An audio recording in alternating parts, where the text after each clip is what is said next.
Então, bom dia a todos. Hoje é 5 de maio, vamos dar início a mais uma reunião da Urologia da Unicamp, hoje coordenada pelo professor Marcelo Lopes de Lima, e o nosso tema hoje será transplantes de rim. Então, passo a palavra ao professor Marcelo. Bom dia, Cássio, demais participantes da reunião, obrigado pelo convite. Matheus vai comandar a apresentação dos casos, nosso R5. Matheus, por favor. Tá certo, senhor. Vou apresentar minha tela.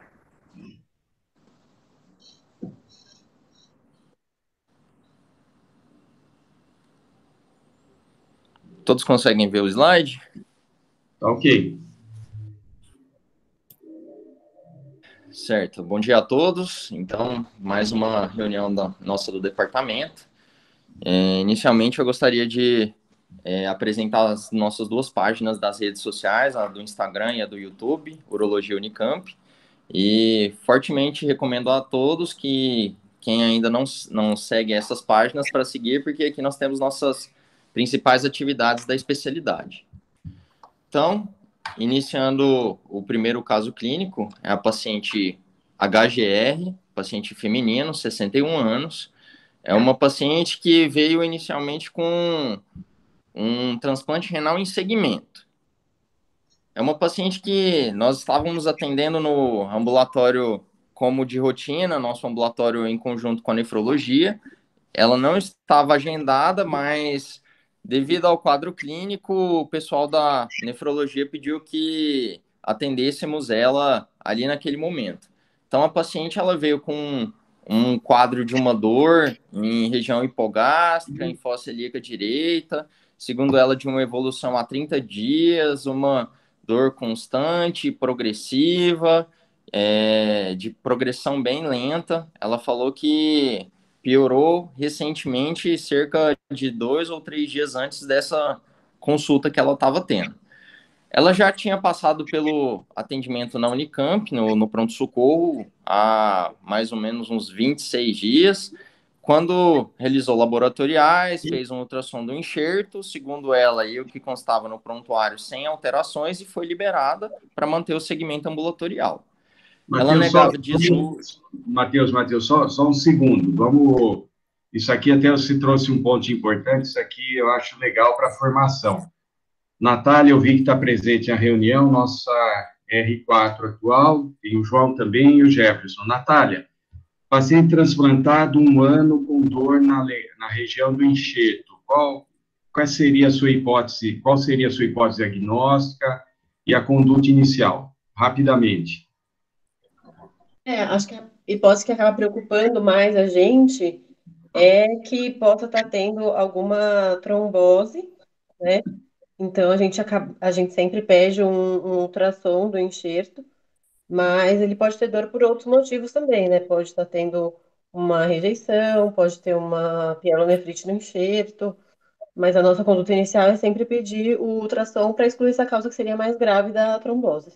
Perfeito. Então, você deu 3 hipóteses aí. Uma causa vascular, infecciosa e um processo de rejeição com dor no local. Porque o transplante é denervado, a dor deve ser por um processo inflamatório em torno do transplante. Muito bom. Matheus, segue. Certo, senhor. Então, ela negava qualquer queixa urinária, negava febre, negava que tenha tido episódio de infecção do trato urinário prévia, ou qualquer tipo de necessidade de internação desde o transplante. Até então estava acontecendo tudo bem. Então, ela é uma paciente que foi transplantada há cerca de 1 ano. A doença de base foi por uso crônico de anti-inflamatórios e tinha uma vasculite interrogada, porque ela tinha um PANCA positivo. Ela é ex-tabagista, ela evoluiu com diabetes após o transplante e tinha outras comorbidades, como dislipidemia, hipertensão e sobrepeso. Cirurgias prévias, apenas o transplante e uma abdominoplastia prévia, sem outras grandes cirurgias, nem alterações. E ela estava em uso de imunossupressão com tacrolimo, o micofenolato e prednisona. E fazia uso de omeprazol, amlodipina, metformina e glibenclamida. Ao exame físico, ela estava bem, não tinha alterações hemodinâmicas. No abdômen, ela tinha um abdômen doloroso, a palpação, era uma dor que não caracterizava a descompressão brusca e não tinha um abaulamento nessa região. Ela só tinha dor quando você palpava profundamente o enxerto ali. E os membros inferiores também sem alterações. Então, devido a Matheus, esse quadro dessa... Sim, senhor. deixa eu perguntar, a função renal, acho que é importante. Nesse quadro todo de dor, você tem algum dado? Ela piorou quando ela chegou com a gente, a função renal base, para o que ela está agora? Sim, tenho. Assim que ela foi para o pronto-socorro, foram solicitados exames justamente para comparar a creatinina de base dela com a creatinina que ela estava no momento. Ela não tinha, ela tinha uma leucocitose leve de 11.900 sem desvios, uma ureia de 26, uma creatinina de 0,8, que era o que ela mantinha de base desde o transplante. Já estava Ótimo. estável, não tinha tido piora. Perfeito, perfeito. E eu vi ali, você pediu a tomografia, já que você pediu, o que que você esperou encontrar mais? Discute aqui com a gente. Então, senhor, assim, como ela tinha feito um ultrassom há 26 dias, quase um mês, podem ter surgido certas alterações, como essas causas que a Natália já tinha citado. Então, foi feita uma melhor pesquisa do que poderia estar acontecendo. Apesar da urina ter vindo sem alterações, uma leucocitose muito leve, assim, nada demais, a gente ficou meio com o pé atrás, porque ela tinha um ultrassom relativamente recente, sem grandes alterações. Então, ela poderia ter evoluído com uma pielonefrite, com alguma outra causa que poderia estar causando essa dor, né? Tá, ok, a dor te angustiava ainda. Você tem a tomo? Vamos ver, então. Tenho sim. Então, foi solicitada, devido à creatinina boa dela, de 0,8, foi solicitada uma tomografia com contraste. Aqui nós temos o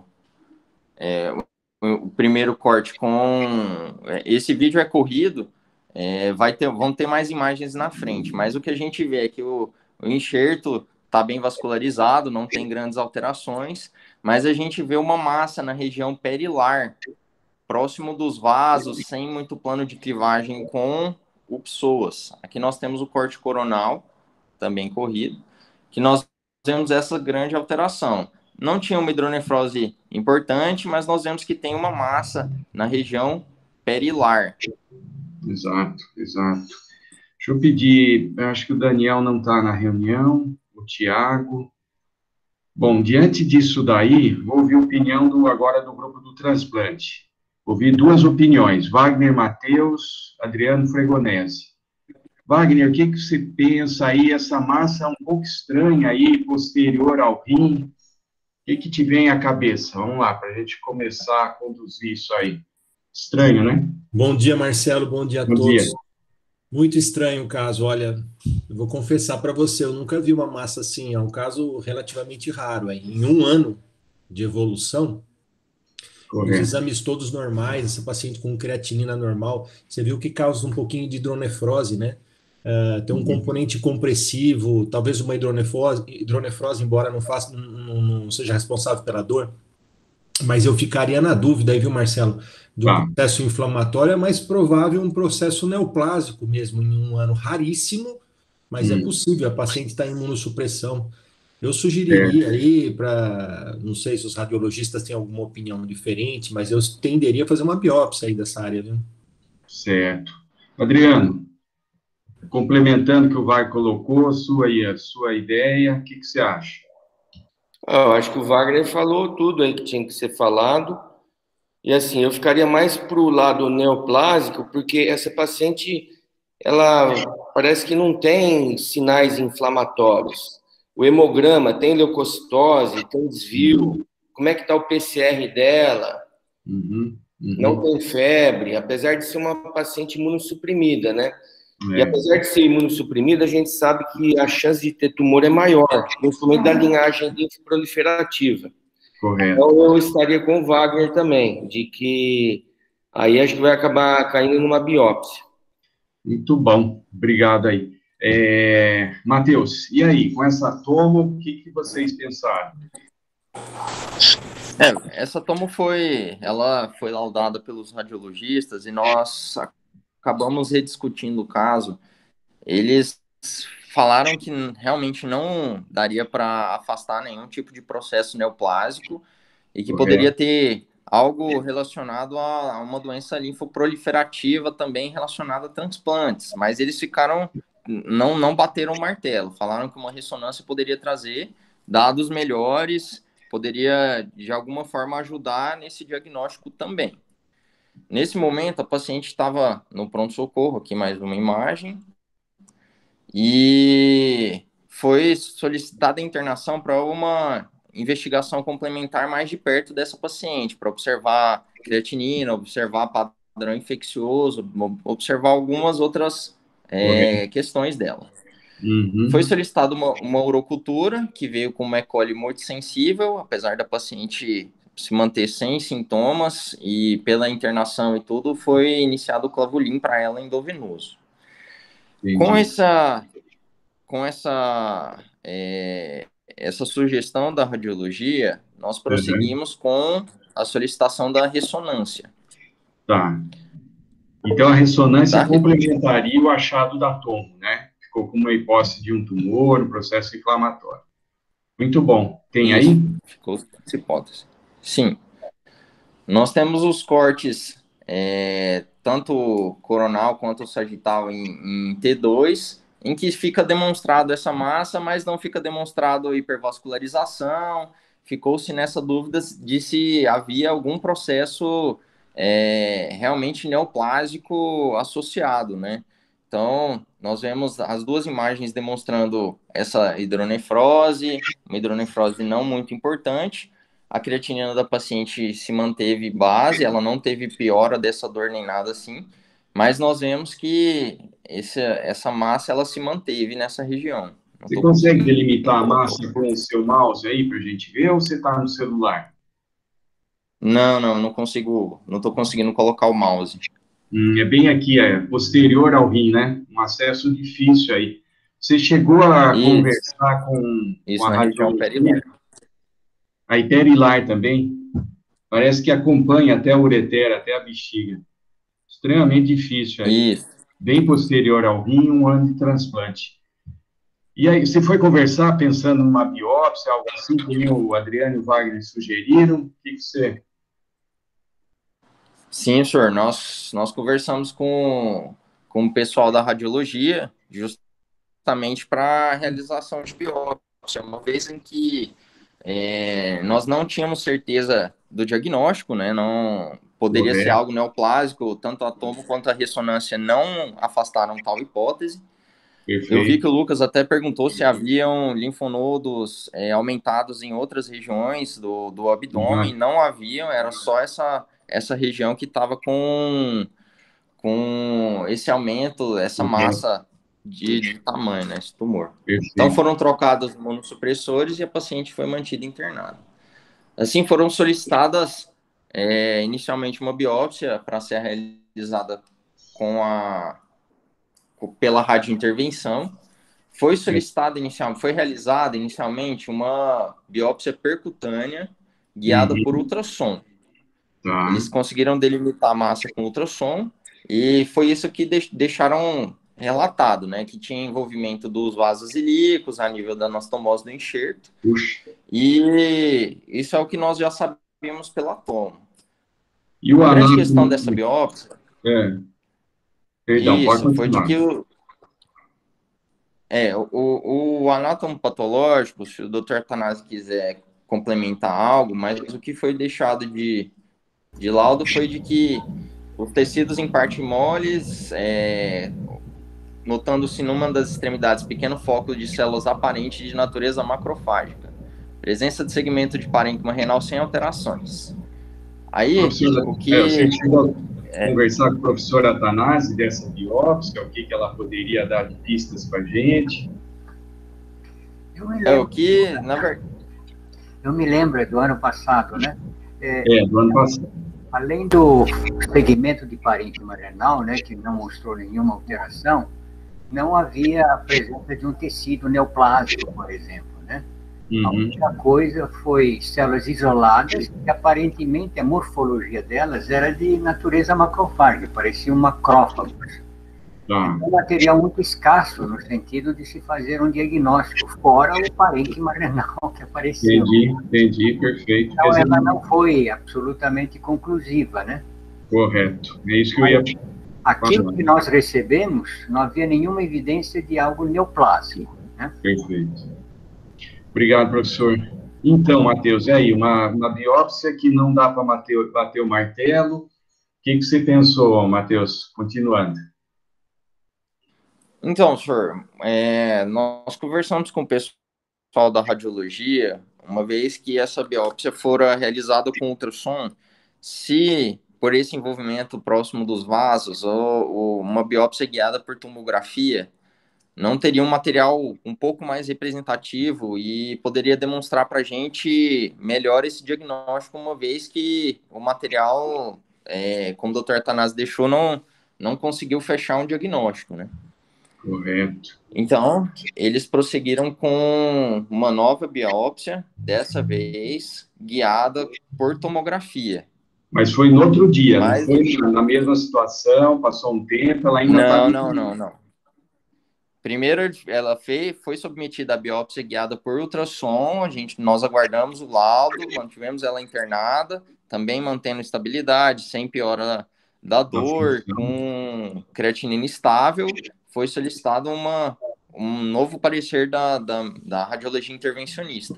Ok. Eles deixaram que foi utilizado uma biópsia guiada por tomografia. Tá. E aí, vamos lá. Mais uma vez, o material veio exíguo. Muito bom. Agora vamos devolver o problema, paciente internada, biópsia, um acesso difícil, acho que o rim está ali protegido pelos ossos ilíacos da pelve. Wagner e Adriano, os dois que eu perguntei inicialmente. Próximo passo, uma ideia rápida. Marcelo, assim, essas duas biópsias foram inconclusivas. É muito importante saber se isso é neoplásico ou não, porque a conduta é muito diferente. Se for neoplásico, vai ter que fazer uma ressecção ampla do rim, dessa região, talvez pegando até um pouco da bexiga ali, eu não sei. Então tem que ser, dependendo do histológico também, ou ir para quimioterapia, dependendo do que achar na biópsia. Se for negativa, Marcelo, não faz nada. No máximo que deve se fazer, porque esse paciente está com uma função renal normal. E Um rim bom. nenhuma derivação tem que fazer, nem colocar duplo J, nem fazer nada. Então, O rim tá bom, o rim tá bom. eu insistiria nessa biópsia. Se o pessoal na radiologia não conseguir fazer, eu sugeriria até que fosse feita uma biópsia aberta, porque é fundamental essa biópsia para a gente saber o próximo passo aqui, o que nós vamos fazer. Vamos pôr fogo na coisa. Adriano, Cássio e Ricardo Saad. Mais duas opiniões aí. Vocês partiriam para a biópsia aberta ou não? Adriano, primeiro. Eu seguiria o que o Wagner falou. Aberto? Você tentaria aberto? Cássio? Eu acho que faria ou aberta ou laparoscópica, se quem for fazer achar que tem acesso, mas acho que tem que ter o diagnóstico. A gente fica pensando em coisas mais raras, fica pensando em algum processo proliferativo benigno, pensa em tuberculose, começa a pensar em tudo que é relacionado à imunossupressão aí. Entendi. Ô, Matheus, mas não vem uma luz, alguma coisa? Vamos pedir ajuda aí, talvez algum outro exame. Vocês pensaram em solicitar mais alguma outra coisa? Então, professor, esse caso, realmente, nós ficamos nesse embate em relação ao diagnóstico, né? Porque até agora nós não temos um diagnóstico preciso do que possa ser. Correto. Então, foi discutido com outras especialidades, né? A equipe da nefrologia também, em conjunto, uma vez que a paciente ficou internada com eles e nós estávamos todos... procurando uma forma de fazer esse diagnóstico. Uma das coisas que foi conversado com o pessoal da nefrologia foi a solicitação de um PET, uma vez que isso poderia demonstrar alguma outra área que possa estar com lesão associada, que possa ser uma metástase, por exemplo, obviamente que a nossa maior preocupação é em relação a tumor, né? Então, só para você ver, a ideia de todos do grupo era de uma biópsia aberta, mas eu me lembro bem, foi discutido, uma biópsia aberta tinha o risco de você machucar o rim, perder esse rim, um rim funcionante, bom, e pensando num processo neoplásico, você pediu ajuda da medicina nuclear e solicitou o exame para ver se tinha uma pista de alguma outra localização ou tipo do tumor, correto? E o exame, você tem? Isso. Temos sim. Nós temos na sala o Stefan, da medicina nuclear. Muito bom ser Stefan, por favor. Bom dia, posso apresentar a tela aqui? Por favor. Tá dando para ver? Aí acho que está entrando. Agora Isso, sim. entrou. Tá. Essa primeira imagem, então, é o primeiro PET da paciente. Essa é a imagem 3D do PET. Esse é um PET com flúor 18. Então, aqui a gente está vendo a distribuição do análogo da glicose, um FDG marcado com flúor 18. E o que mais chama a atenção aqui na pelve é essa hipercaptação intensa, que está próxima, né, da excreção fisiológica pelo rim, próximo entre a bexiga e o rim transplantado. Nas imagens de corte, a gente pode ver... imagem, Stefan, perdão, aquela imagem rotatória ali, 3D, nossa, eu nem conhecia essa imagem. Parece uma massa grande, hein? Do lado do rim, é isso mesmo? Toda aquela captação ali, deu para ver a bexiga bem. Essa imagem aqui, ela chama MIP, que é Maximum Intensity Projection. Então, ela é a reconstrução de todos os planos detectados pelo aparelho reconstruído em 3D. Vai mais devagarinho nessa rotação aí, que até só para destacar bem. Eu vou reduzir a intensidade aqui um pouco, que dá para a gente ver melhor o que está captando, né? Então, aqui embaixo é a bexiga, a excreção fisiológica do traçador pela bexiga. Boa. E devagarzinho aqui a gente consegue ver a formação dos cálices ali no canto. Então, aqui, ó, a formação da urina nos cálices. E entre um plano e outro, essa hipercaptação anômala aí. Então, isso daí não era para estar aí. Puxa vida, muito bom. Prossiga, por favor, perdão. Então, vamos para os cortes. Aqui no andar de baixo da pelve, dá para a gente ver, né? Então, o rim transplantado, aqui na fossa ilíaca direita, e ao redor dele, essa massa hiperdensa na tomografia e bastante hipercaptante no PET, né? Então, ela vem acompanhando o ureter até próximo à inserção da bexiga. Uma hipercaptação bastante acentuada, né? E a sua conclusão, Stefan? Essa foi a tardia. A gente fez uma imagem aqui tardia após a injeção de furosemida. E para que isso? Com a injeção de furosemida, a gente consegue eliminar o que sobrou de radiotraçador na pelve renal e na bexiga e melhora o contraste da captação com o fundo, né? Com esse fundo de urina radioativa. Ah, entendi. Então, aqui fica claro que não tem urina extravasada nem nada, porque o traçador saiu da pelve renal e o que a gente vê é só em volta da massa. Muito bom. E a conclusão do estudo, o que você fala? Só um minuto. Diminui a intensidade. Eu pedi para o Stefano apresentar, porque assim é muito melhor. Ele mostra como a gente vê na tela. Entendi. Mas, Elba, já que... Ele falou, não, vamos, em vez de PowerPoint, vamos apresentar a nossa tela, é melhor mesmo. Ficou muito bom. Professora Elba, obrigado pela participação. Já que você entrou no campo de batalha, agora, por favor, concluindo o que o Stefan colocou e dando um aspecto melhor, diferente aí do exame. O que você coloca? Então, vocês podem ver que essa massa, ela é heterogênea. Ela não é homogênea. Assim como quando você olha tomo, ela não, apesar de ser sólida, ela é heterogênea e é uma área de muito metabolismo. Então, um metabolismo extremamente alto como esse, você tem basicamente duas hipóteses. A nossa preocupação era que isso fosse urina, ou uma fístula, enfim, mas excluindo isso na tardia, que gera essa dúvida, e é uma coisa que a gente precisa se preocupar, a gente fica basicamente com uma massa heterogênea, que pode ser uma neoplasia de alto grau, ou um processo infeccioso ativo, né? Não dá para excluir um e outro. Mas, professora Elba, a senhora colocou a massa heterogênea. Isso dá um destaque principal para alguma coisa? Porque aí você destacou muito bem. Ficou ou é inflamatório, infeccioso ou neo. O que dá de pista para a gente um ou outro? Isso não é inflamatório. Não é, por causa da atividade metabólica. Ela é muito alta. Ah, entendi. Tá? Então, inflamação não tem cara. Infecção ativa de uma bactéria não dá para excluir, e não dá para excluir um tumor de alto grau. Por que eu falei heterogêneo?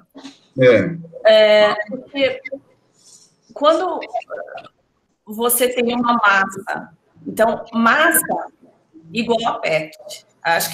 Eu acho que essa é uma mensagem meio que precisa ficar mais sedimentada. Por quê?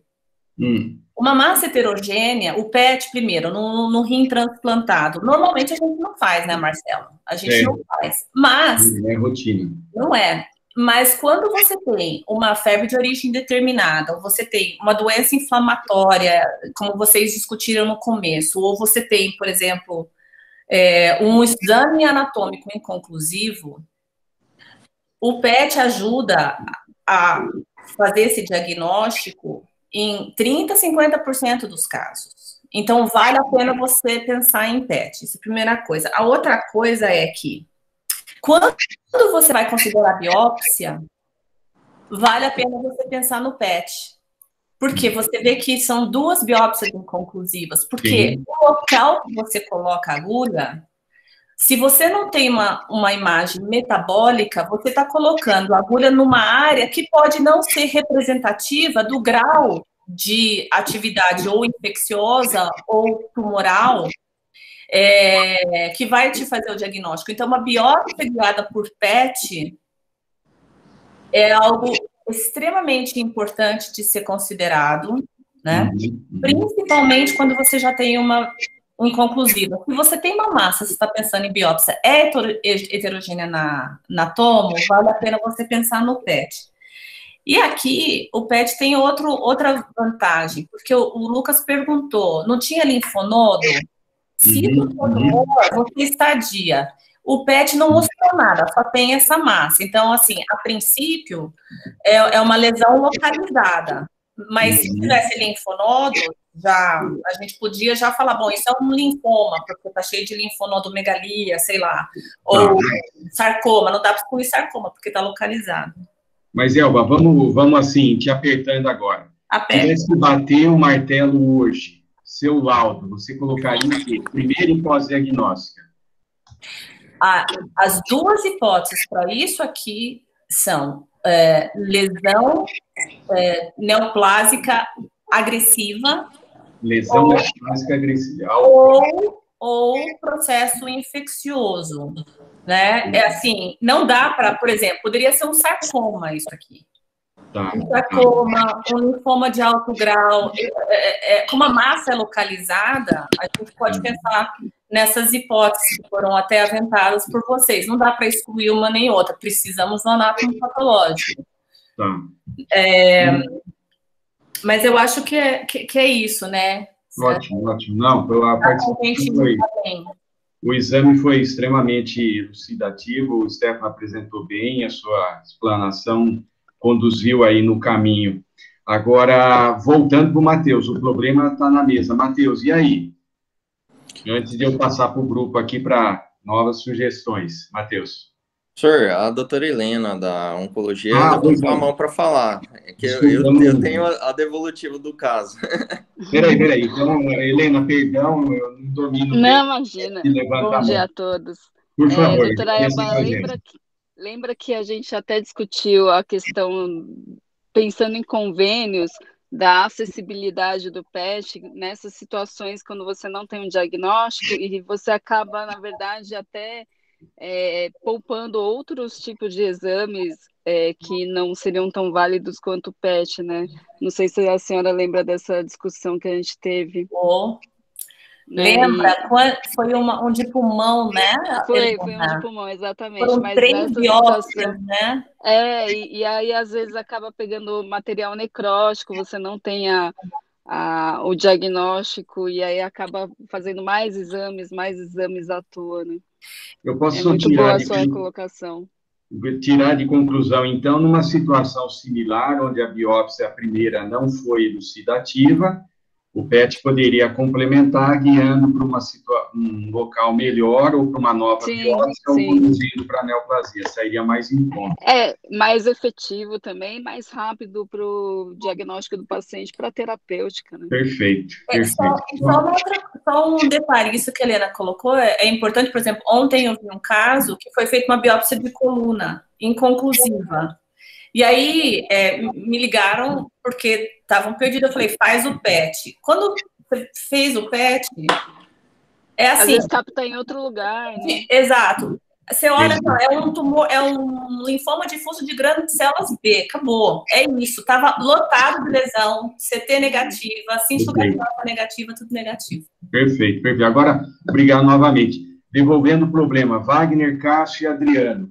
Suspeita de NEL, cara de NEL, localização difícil, biópsia inconclusiva. Próximo passo. Vamos começar ordem alfabética. Adriano. Eu acho que o que a doutora Elba falou, o PET vai facilitar o direcionamento da biópsia, mas tem que ter a biópsia. Você tem que pegar uma parte que seja quente ali. É isso, eu acho que ainda tem que ter a biópsia. Se você não está conseguindo, através do ultrassom da tomo, ou abre, ou se porventura der para fazer por laparoscopia, faz por laparoscopia. Entendi. Cássio? Eu concordo com o Adriano, tem que ter a biópsia, porque é muito investimento você tirar um rim e ali envolvendo os vasos ilíacos, é uma puxa cirurgia, tem que ter um diagnóstico. Sobre os vasos ilíacos envolvendo o ureter também. Wagner? Concordo, biópsia. Só uma coisa, Marcelo, em 20 anos de transplante, eu nunca vi um caso assim, nunca. Então, acho que você, o Adriano, o Cássio, todo mundo aqui, ninguém tem um diagnóstico, isso daí é muito raro. Eu discutiria bem com a nefrologia a possibilidade de alguma dessas doenças raras aí, porque a gente sabe que esses pacientes imunossuprimidos às vezes apresentam algumas doenças raras, mas não abriria a mão da biópsia, não. Mas, vamos lá, biópsia. Então, próximo capítulo agora, o Matheus sabe. Matheus, Stefano, obrigado pela apresentação, muito legal. Volta a imagem para o Matheus, por favor. Então, vamos lá. Seguindo o caso, realmente ficou conversado com a radiointervenção e com a medicina nuclear, possibilidade da realização de uma biópsia guiada por esse PET, uma vez que isso poderia facilitar a biópsia, né? Ficamos com essa hipótese, ou uma nova realização de biópsia guiada pela toma, uma vez que a gente precisava desse diagnóstico. Mas aí veio uma questão, a paciente internada há muito tempo, imunossuprimida, acabou sendo diagnosticada com Covid-19, teve que ir para a UTI, houve necessidade de aporte de oxigênio, droga vasoativa. Nesse momento foram suspensos os imunossupressores. E uma vez em que ela teve uma melhora da evolução, isso se passaram algumas semanas, uma vez que houve melhora desse quadro infeccioso e tudo, como ela se manteve internada, foi realizada uma nova tomo para avaliar, uma vez que houve essa preocupação de que essa massa poderia estar aumentando e nada sendo feito, uma vez que o quadro mais importante dela era essa questão respiratória. Matheus, eu só colocar aí, eu bati o pé que a biópsia aberta ou por vídeo teria um alto risco de a gente lesar o rim funcionante bom, uma creatinina super estável. Então, esse eu fui culpado, eu relutei até o último ponto em fazer a biópsia aberta ou por vídeo. Conversei bastante com a Marilda. Vocês entendem como era angustiante, uma paciente com função renal perfeita, uma massa enorme, mas envolvendo tudo ali embaixo. Eu falei, se for fazer aberta, alta chance de a gente fazer transplante. Sobre os vasos ilíacos, com risco de lesão dos vasos, a gente tem um passado que isso não é lenda, pode acontecer. Então, e nesse tempo, decide ou não, já estava preparando a biópsia por PET, ela pegou o Covid, né, Matheus? Foi exatamente isso, senhor. Agora, o próximo, mostra aí a sequência, por favor. Nesse período ela ficou sem imunossupressão, né? Vejam bem. Então, foi solicitada uma nova tomografia com contraste e, assim, vou deixar a imagem descer um pouquinho mais para comentar, mas interessante que houve uma melhora do quadro da dor e com essa troca de imunossupressão, a massa, houve uma evolução importante dela. Aqui nessa imagem a gente consegue ver uma pequena quantidade em relação à primeira.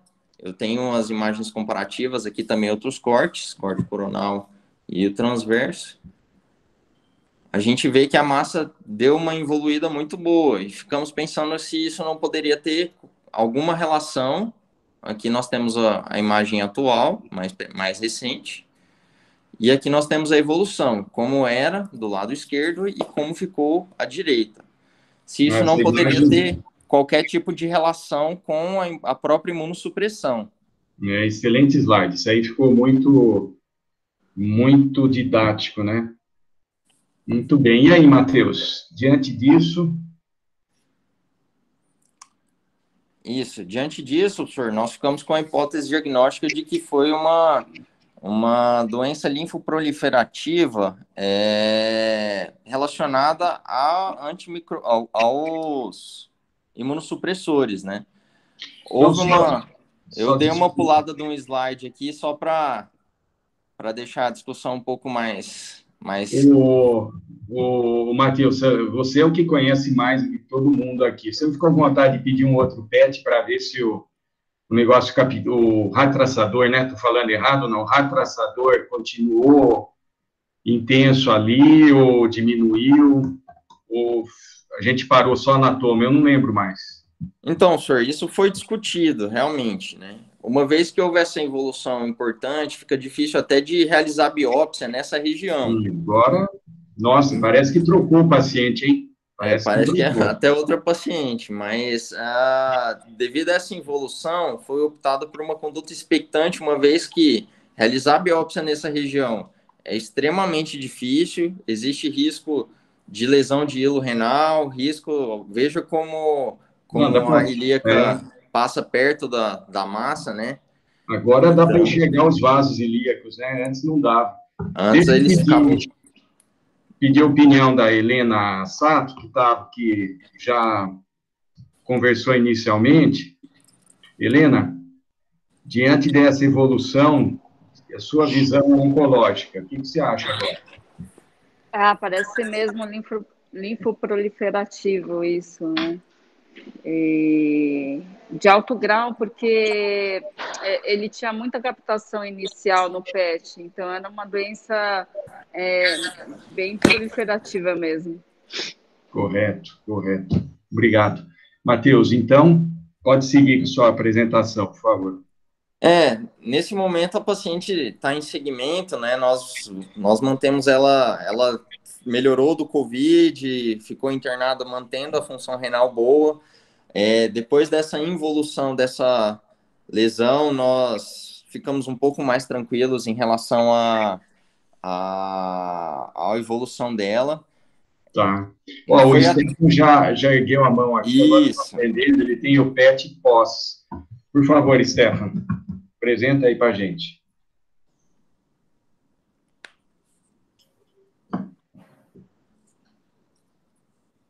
O Stefan, nosso R3.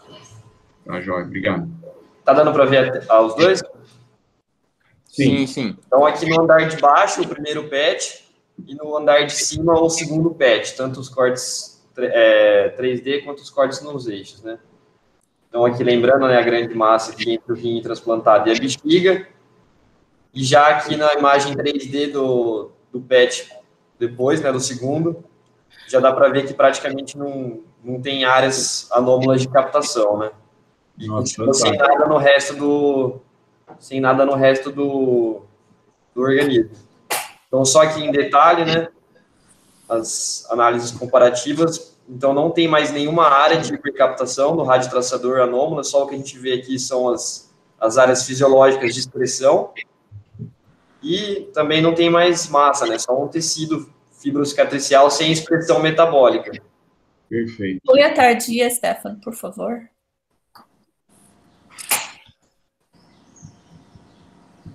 Dos dois.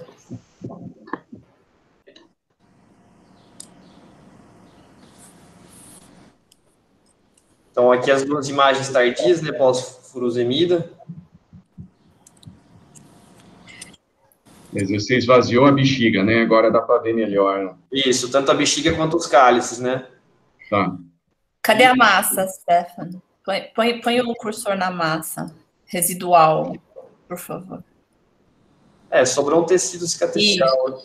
Então, põe o cursor no tecido cicatricial, só para mostrar um... Acho que aqui é um exemplar. Agora você põe lá no tecido, por favor. E tira a fusão, mostra tomo e mostra o PET. Legal. Agora mostra... Tá vendo ali? Põe o seu... É difícil quando vocês estão dirigindo, né? Você tem que colocar a seta em cima da massa para eles entenderem que a massa, ela existe, diminuiu. Então, ela existe anatomicamente, mas metabolicamente ela não está ativa. Então, por favor, agora para a tela, tira da fusão, põe a tomo. Agora tira a tomo, põe só o metabolismo, o PET. Tá vendo? Tá negativo. Perfeito. Entendeu? Muito bom, muito bom. Então, olha, só resumindo, Marcelo, então, assim, se isso era um linfoma, que é o que a Helena sugere, que provavelmente o PET, ele é o exame indicado e utilizado para acompanhamento de linfoma. Tá bom, perfeito, muito bom. Nós estamos nos 15 minutos finais, eu queria ouvir ainda um caso muito rico em dados. Matheus, sua apresentação agora, para a gente aprender sobre tumor em transplante, que transplante está cada vez mais frequente, nosso convívio, consultório, ambulatórios, e como fazer, como acender uma luz para a gente conduzir esses pacientes, por favor. Na verdade, eu peguei um artigo de revisão falando sobre essas doenças linfoproliferativas pós-transplante. Uhum. E é um artigo de 2008 de uma revista de hematologia da Inglaterra. Uhum. Assim, eu não vou entrar em muitos detalhes porque o artigo ele fala muito da questão imunológica, das células que estão envolvidas, das células de defesa que estão envolvidas. O que a gente tem, na verdade, de maior impressão é que de dados são que normalmente esses casos eles têm relação com o Epstein-Barr vírus. Ele causa uma mutação do sistema imunológico e isso podem causar doenças linfoproliferativas. Uma vez que nós temos a evolução de imunossupressão nesses pacientes, isso potencializa o surgimento dessas massas. Em vários casos, ainda não existem um tratamento específico que seja 100% padrão que você usa para um caso. Existem vários estudos correndo e vários eram fase 2, foram para fase 3 em 2018, na época desse artigo. E o que ele coloca é que, assim, 1/3 apenas não está relacionado ao Epstein-Barr e pode ter relação com a própria imunossupressão. Uhum. Então, nós vemos na tabela 2 aí, que é a que está à esquerda do slide, que o rim, ele pode ter acometimento ali da depressão de células T, de evolução para esse tipo de doença linfoproliferativa. E a tabela 4, ela está cortada, ainda tem mais esquemas sendo estudados e utilizados, mas eu não coloquei para não ficar informação demais, é só para demonstrar que tem... Deixa eu apertar você um pouquinho para a gente levar de mensagem do que você pesquisou e aprendeu. O professor Ubirajara também já levantou a mão, que eu vi aqui. Matheus, se tivesse colocado numa sequência, tumor intransplantado, qual que é o mais comum? Em ordem, assim, primeiro, segundo, o que você pensa? Não sei não, senhor. Sinceramente, eu não sei. Não, eu acho que é bom a gente discutir, se eu estiver errado. A Helena saiu da... Eu acho que primeiro é de pele, tá?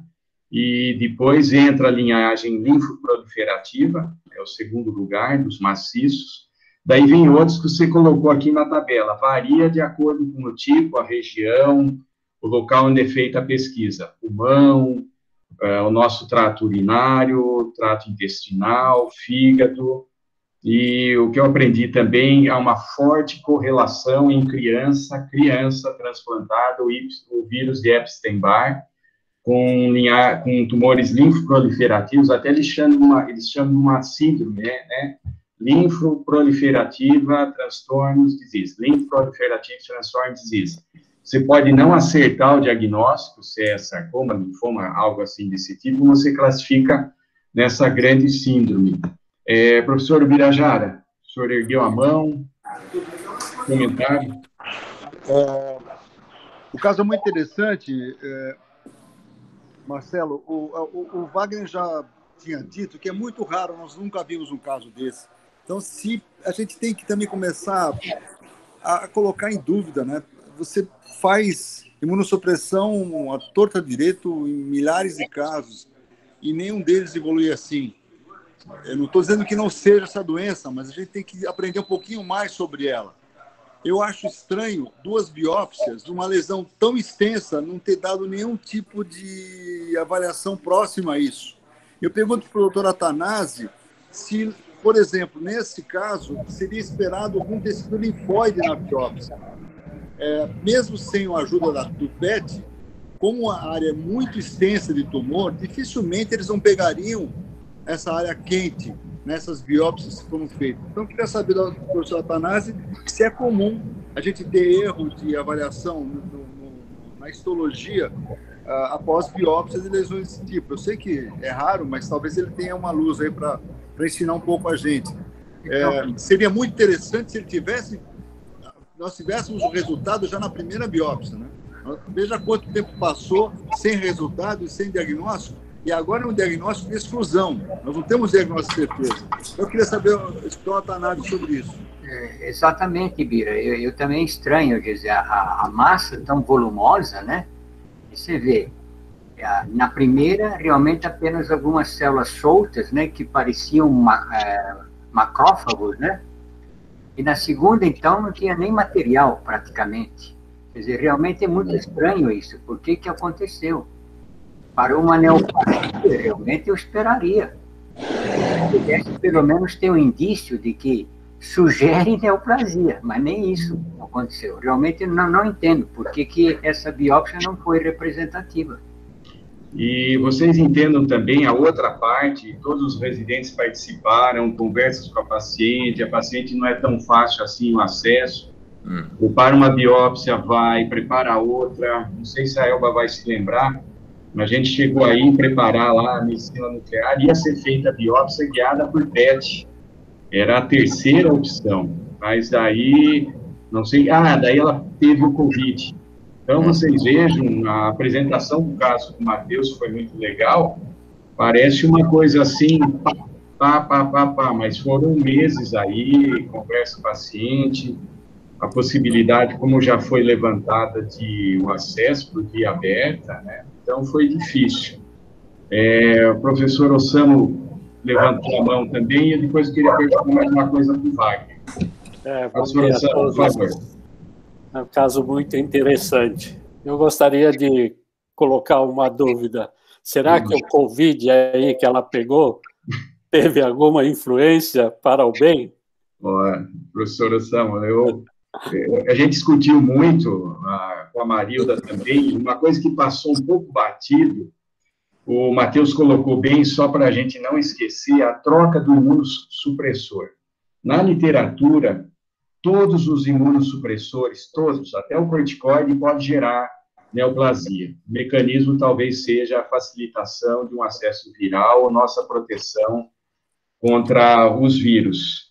Mas daí o Tracolimus que ela usava dá um indício que pode estar ligado a um desenvolvimento precoce da neoplasia. Porque, como o Wagner destacou no começo, o Adriano também, há uma regra já estabelecida. Quanto mais tempo dura o transplante, mais chance de neoplasia. Então, está correlato. Aumenta o tempo, aumenta a chance de neo pelo efeito do imunossupressor. Mas há descrições mais recentes de um pico de neoplasia igual essa paciente, entre o primeiro e o segundo ano. E daí, alguns imunossupressores estão sob análise. Seria o Tracolimus, põe o Sirolimus, que parece ter menos efeito oncogenético, algo desse tipo. E daí se voltou a uma imunossupressão mais antiga, não tão recente, que é a ciclosporina e a azatioprina. E parece que sustentou ela assim.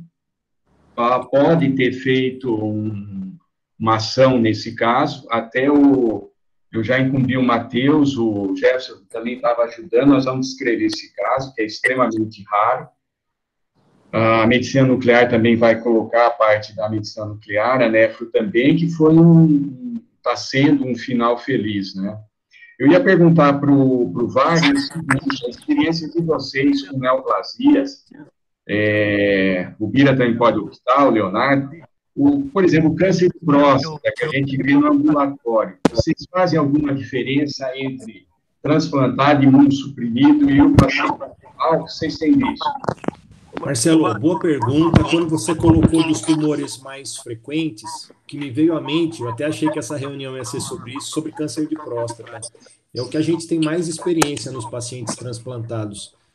Depois, eu acho que a gente tem alguns casos de tumor de bexiga e alguns poucos casos do rim nativo. Acho que são esses os 3 principais tumores. Mas a gente, normalmente, no tumor de próstata, trata esse paciente normalmente, pela idade, pelo perfil clínico, pelo Gleason, pelo PSA. É lógico que a gente, às vezes, faz até acompanhamento vigiado nesses pacientes. Lógico que tem que lembrar que ele é um paciente imunossuprimido, mas a nossa tendência é tratá-lo igual a um paciente normal. E eu queria até falar, viu, Marcelo, parabéns aí pela condução do caso, acho que é um caso muito bom para ser descrito, está muito bem documentado, e parabéns por você ter segurado a mão aí, né, porque alguma pessoa mais desavisada teria entrado nessa massa aí, essa paciente teria perdido esse rim. Eu acho que tinha grande chance disso acontecer num serviço com menos experiência em transplante renal. Por isso que eu queria a opinião de vocês também, vocês convivem junto aí no acesso ao transplante, sua, do Adriano, do Cássio. O acesso ali atrás, perto do hilo, é extremamente difícil, né? E fica grudado, tudo aderido ali depois de um ano. Você levantar aquela região é muito difícil. Consegue me ouvir? Alô, alguém me ouve? Professor Leonardo, mais uma opinião? Eu me manifestei aqui, assinalei que gostaria de fazer um comentário antes do professor Osamu, e estou falando aqui, não sei se é problema no meu microfone. Vocês me ouvem? Estou ouvindo perfeitamente. Pode falar, desculpa, Léo, pode falar. Veja, minha visão é que se você não conhece o que procura, vai ter dificuldade de encontrar. Se você olhar para a primeira biópsia, já mostrava macrófagos.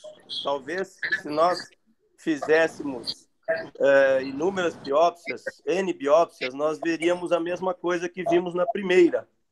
E o outro aspecto é a ressonância que foi feita, e mesmo o PET, tinham uma chance grande de mostrar o que mostraram, ou seja, de não ser definitivo como seria o anátomo. Desse modo, apesar de a evolução ter sido bastante satisfatória, né? A gente não causou nenhum dano ao paciente, Se nós conhecêssemos o problema e identificássemos lá naquela primeira biópsia, olha, tem macrófagos aqui, isso é uma infiltração linfoproliferativa, e vamos manejar os imunossupressores, né? Então, talvez fosse o caminho mais claro, né, mais informado para isso tudo. Então, o grande ponto são os dois pontos. Fala, será Léo, que a gente não sabe, não conhece isso, e por não conhecer o que procura, não vai encontrar. Então, já poderia ter identificado na primeira biópsia. E a ressonância e o PET não necessariamente ajudam se a gente não tem um anátomo nesse caso, né? Então, essas duas questões. Entendi. Só para concluir, eu participei das biópsias, os residentes estavam juntos, o pessoal da radiologia tem bastante experiência, se empenhou muito. O acesso ali, a proteção dos ossos da pelve é muito difícil, a agulha não fazia a curvatura necessária. A gente vendo aqui, olhando as imagens, vai lá, a massa é grande, mas realmente a angústia era grande, você faz uma, não vem material, faz outra, também não vem. Eu queria pedir opinião, só conclusão final, Cássio e Adriano, que também participaram, mais alguém que levantou a mão, que eu não tenha visto, desculpa, Cássio, Adriano, desse caso em específico, vocês que estão aí há anos também no transplante. Adriano, você primeiro. Então, Marcelo, como até o professor Birajara falou, ficou como um diagnóstico de exclusão, mas você não tem o anátomo patológico. E se você não tem o anátomo patológico, como é que você vai fazer uma quimioterapia, que é o tratamento de escolha por uma doença linfoproliferativa? Ou só a retirada dos imunossupressores vão resolver o caso? E assim, você retirando os imunossupressores, você também selou a vida desse transplante. Então, mais uma vez, eu acho que a gente tem que ter, sim, esse diagnóstico do ponto de vista anatopatológico. Eu acho... Cássio, por favor. A minha opinião aí, tentando ajudar, é se, por acaso, um concurso aí de alguém da área de imunologia, enfim, alguém que está relacionado aí a uma outra área, afim, poderia nos dar uma luz a respeito de algum teste genético, alguma coisa assim, que poderia fazer a gente avançar no diagnóstico, ou através de alguma biópsia, alguma manipulação diferente de algum outro linfonódeo, não sei. Mas eu acho que a gente tem que ficar buscando aí alternativas para chegar no final do caso, né? Mas é um caso muito interessante, muito difícil. Vocês vejam que eu coloquei aqui como uma discussão de um caso, uma revista, pedindo a opinião de especialista, gente que conhece. O caso realmente foi difícil nesse ponto aí. A síndrome ficou como uma doença linfoproliferativa. Na literatura, o que a gente achou que a troca dos imunossupressores pode ter um efeito extremamente benéfico, que parece que foi aí, são descrições que precisam ser feitas. Mais um caso que vai se somar à descrição, outras partes do mundo podem ajudar. Professor Carlos, também, faltando 1 minuto. Ok, foi muito interessante, parabéns, Marcelo, pelo caso, mas se vier um outro caso semelhante, o que você faz? Fica olhando para o paciente ou você faz uma biópsia? Não, eu acho que a arguição é importante, levem de mensagem tudo que foi dito, na sequência como foi dito, estava correto, a biópsia. Não, eu não entendi. Você vai ter um outro... Pera, deixa eu perguntar. Você vai receber daqui 15 dias um caso semelhante. Um tumor retroperitoneal que capta no PET-CT. E a biópsia veio inconclusiva. O que você faz? Talvez eu conduzisse da mesma forma. Aí, nesse caso, eu acho que vai demorar talvez mais 20 anos para aparecer. Tomara que eu esteja aqui para ver, para a gente discutir juntos. Mas eu seguiria a mesma sequência. Insistiria na biópsia, talvez a ressecção aberta fosse o caso, e a suspensão da imunossupressão, a troca dos imunossupressores, poderia ser feita junto com a espera do paciente. Eu acho que não é uma possibilidade que a gente pode descartar, Carlos. Eu acho que tudo são questões, como é uma escola aqui, eu acho que a arguição é importante. Nós somos referência, casos como esse, até vem de fora para a gente conduzir, dar opinião. Eu acho que tudo vai se somando. Eu acho que só aprendi com isso daí. Até essa angústia sua, talvez fosse a minha junto, mas eu manteria a mesma sequência. Biópsia, para ter certeza, tratamento, tá? Cássio, devolvendo para você, olha, perdão, caso consumiu uma hora de reunião, mas eu acho que, para mim, foi uma coisa bastante. Se alguém quiser. Eu acho que nós já estamos no horário aí. O caso realmente mostra a maturidade da equipe de transplante aqui da Unicamp. Nós estamos começando a ver casos extraterrestres aqui na nossa experiência. Isso é bom por um lado e isso mostra que nós estamos ficando muito velhos, né? Mas tudo bem. Mas eu agradeço aí. Nós podemos ver aí o valor de um atendimento multidisciplinar, a oncologia, a equipe de medicina nuclear, a anatomia patológica. Isso realmente enriquece muito. Eu agradeço a participação de todos, convido a todos para a nossa próxima reunião na semana que vem, né? A reunião ficará gravada no YouTube. Eu tenho que conversar com o Marcelo se vale a pena nós publicarmos essa reunião, uma vez que eu acho que o caso tem que ser publicado antes dele ser divulgado no YouTube, viu, Marcelo? Sim, para que não haja nenhum tipo de conflito aí. Então, nós vamos segurar um pouco aí a publicação no canal desse material, tá bom? Muito bem lembrado. Bom dia a todos, bom trabalho a todos aí. Obrigado, um abraço a todos. Boa semana, até mais. Tchau, tchau.